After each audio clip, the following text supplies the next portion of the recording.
अगर कहीं उलझ भी गई तो ये दरो दीवार आपसे मानूस है, मुझे आपका पता दे ही देंगी। अंदाजा है मुझे तुम्हारी मोहब्बत का कि मैं कहीं भी खो जाऊं तुम मुझे ढूंढ लोगी। बीबी साईं ये क्या कर रही है? कोई सुन लेगा।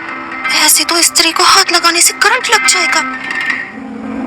हाँ यही चाहती हूँ मैं कि करंट लग जाए। दुआ बाबा साईं के घर पे आके बहुत ज़्यादा पापा की परी बनने की कोशिश कर रही थी। दुआएं दे रही है, बाबा जान अभी तो आपने बहुत जीना है, मैंने तो सारे रास्ते आपके लिए दुआएं की हैं।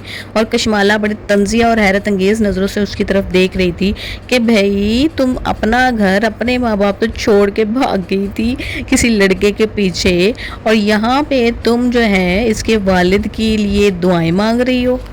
वो इसको सबक सिखाने के लिए स्पेशल इस्त्री तैयार करती है, उसकी तारें तोड़ तोड़ के, और ऐसी सिचुएशन बनाएगी कि अब इस्त्री करे और इसको एक झटका जोर का बिजली का लगे। गजनवी और दुआ की मोहब्बत को देख देख कर, प्यार भरी बातें सुन सुन कर कशमाला की तो जैसे आग जल गई, और वो नहीं चाहती कि दुआ जो है वो गजनवी के बच्चे की माँ बने। वो चाहती है कि गजनवी का बच्चा मेरी ही कोख से पैदा हो और मैं ही इस ख़ानदान के वारिसों की माँ बनूँ। सिर्फ ये सब लोग दुआ की औकात बहुत अच्छे तरीके से जानते हैं और वो कभी भी इसको अपनी फैमिली का हिस्सा नहीं बनाएंगे।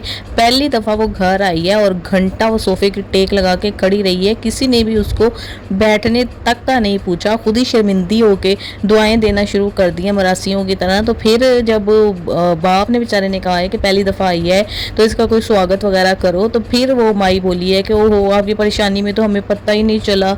असल बात ये है कि 2 टके की भी इज्जत नहीं है इसकी, और इसके अपने घर वाले भी जो इससे मिलते जुलते हैं, ठीक तरीके से रहते हैं, खुश होते हैं इसको देखकर, तो वो इज़्ज़त जो करते हैं वो गजनवी की वजह से करते हैं। वरना किस तरह से वो अपनी छोटी बेटी का रिश्ता जल्दी जल्दी छोटी उम्र में कर देना चाहते हैं कि कहीं वो भी इस मनहूस दुआ की तरह भाग ना जाए और पूरे ज़माने में हमारी इंसल्ट ना करवा दे। यानी कि माँ बाप के दिल में एक डर बैठ गया, और वो डर, उसका जो डर का सबक है ना, वो छोटी बच्ची की जल्दी शादी करके वो देना चाहते हैं उसको। हालांकि उस बेचारी बच्ची का तो कोई कसूर नहीं है, लेकिन कसूर सिर्फ ये है कि वो दुआ की बहन है।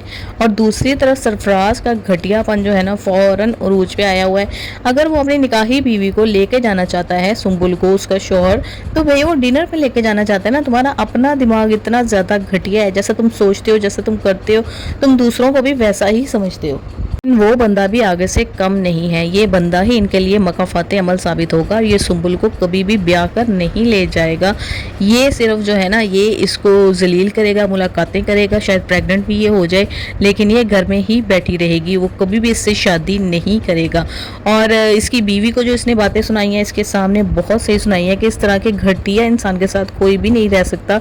अगर उस बेचारी के वालिदैन भी थोड़े से सपोर्टिव होते, कोऑपरेट करते उसके साथ, तो वो भी कभी भी सरफराज नामी दरिंदे के साथ ना रहती।